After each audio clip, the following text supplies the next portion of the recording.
नाम सत साहब। सृष्टि के आरंभ से ही नर और नारी का जोड़ा बनाया गया था।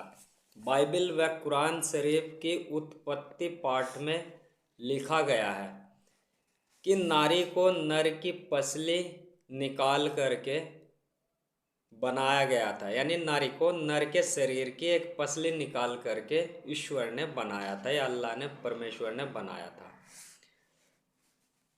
वहीं हिंदू धर्म में भी अर्धनारीश्वर का एक जो कॉन्सेप्ट है वह आता है कि नर के शरीर में नारी का शरीर भी सम्मिलित रहता है। तो सृष्टि में नर के बिना नारी अधूरी है और नारी के बिना नर अधूरा है, क्योंकि प्रकृति के जो ऋण होते हैं ना, 3 तरह के ऋण होते हैं, उन के ऋण चुकाने के लिए नर और नारी का होना बहुत महत्वपूर्ण है। इसके बिना असंभव सा लगता है, वह असंभव होता है कि मोक्ष को वह आत्मा प्राप्त हो जाए। गुरु ऋण, पितृ ऋण महत्वपूर्ण होता है, क्योंकि पितृ ऋण के लिए नर और नारी का गृहस्थ जीवन में आना सबसे महत्वपूर्ण है। दूसरी बात, सृष्टि में जो होता है वह क्रम, सृष्टि का जो संचालन होता है या एक जो जाल बुना हुआ है, महाजाल जो बुना हुआ है, जिसमें सभी लोग एक दूसरे फंस कर रह जाते हैं, तो वह होता है कर्मों के बंधन का खेल। यानी हम एक दूसरे के साथ जो संबंध हमें मिले हैं, परिवार मिला है, वह कर्मों के बंधन के अनुसार हमें मिला है। तो कर्म का सिद्धांत सृष्टि में लागू होता है। आजकल जो नए परिवार यानी नया गृहस्थ जीवन बिछड़ रहा है, वह खराब हो रहा है, जीवन जो है यहाँ विचारों में भिन्नता है। तो आजकल परिवारों में बिखराव व तलाक ज़्यादा देखने को मिल रहे हैं, या कुछ गृहस्थी ऐसी है जहाँ दोनों पति पत्नी के विचार ही नहीं मिलते हैं, तो यह मन मुटाव व विचार न मिलना ही बिखराव व तलाक का महत्वपूर्ण कारण है। और यह क्यों हो रहा है? क्योंकि न तो उस नर शरीर की वो जो नारी है उसकी वह पसली नहीं है, क्योंकि यह सृष्टि के सतयुग, त्रेता, द्वापर युग में जो क्रम बंधन हुए जन्म जन्मांतर के, उनके कारण आज कलयुग के अंत में यह ज़्यादा देखने को मिल रहा है। तो विचार इसलिए नहीं मिल रहे हैं क्योंकि ना तो नारी के लिए वह शरीर है जहाँ पर उसने गृहस्थ जीवन शुरू किया है, वह तो केवल कर्मों के बंधन के अनुसार मिला है, जिसकी वह पसली है।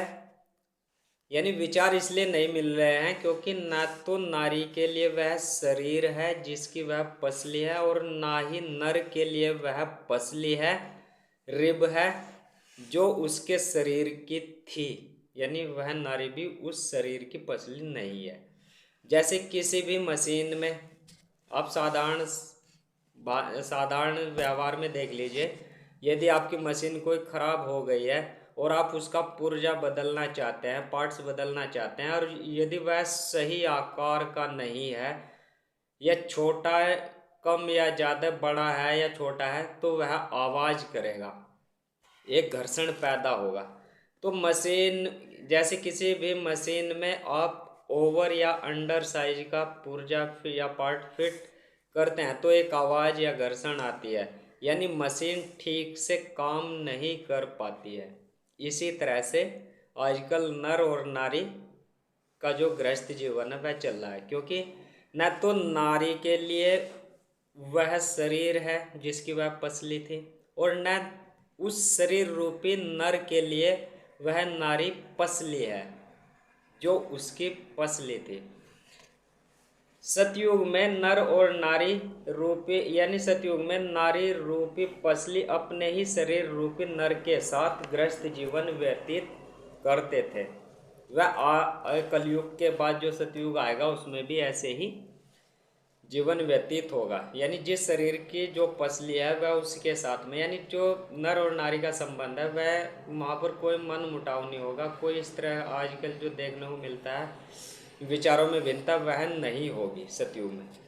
तो जीवन व्यतीत करते थे सतयुग में दोनों सामान्य रूप से। और युग बदलता गया, त्रेता द्वापर कलयुग आदि, और कर्म बंधन एक दूसरी आत्माओं के साथ बनते गए, और आजकल कलयुग के अंत में किसी की पसली किसी के शरीर के साथ बंध गई है। इसलिए यह सब मनमुटाव व तलाक हो रहा है, विचारों में भिन्नता है, यानी एक दूसरे नर नारी के साथ गृहस्थ जीवन व्यतीत कर रहे हैं, और तलाक विचार ना मिलना, कुछ दिन साथ रहना और छोड़ देना, एक दूसरे की संपत्ति लेकर भाग जाना, फरार हो जाना आदि कृत्य, घृणित कृत्य देखने को मिल रहे हैं। एक दूसरे की जान लेना आदि, यानी तरह तरह के घृणित कृत्य समाज में प्रस्तुत हो रहे हैं, आ रहे हैं। वैज्ञानिक दृष्टिकोण से भी देखिए, नर में क्रोमोसोम्स की संख्या जो होती है, क्वालिटी जो होती है, एक्स और वाई के रूप में होती है। यानी नर के शरीर में, नर मनुष्य के शरीर में जो क्रोमोसोम्स होते हैं वह एक्स और वाई के रूप में होते हैं, जबकि मादा यानी नारी शरीर में क्रोमोसोम्स की जो संख्या व क्वालिटी होती है वह एक्स और एक्स के रूप में होती है। तो जो पसली, तो वैज्ञानिक दृष्टिकोण से देखें, नर में क्रोमोसोम्स की संख्या एक्स वाई होती है, यानी शरीर वाई है जो नर का प्रतिनिधित्व करता है, और एक्स पसली का प्रतिनिधित्व यानी नारी का प्रतिनिधित्व करती है।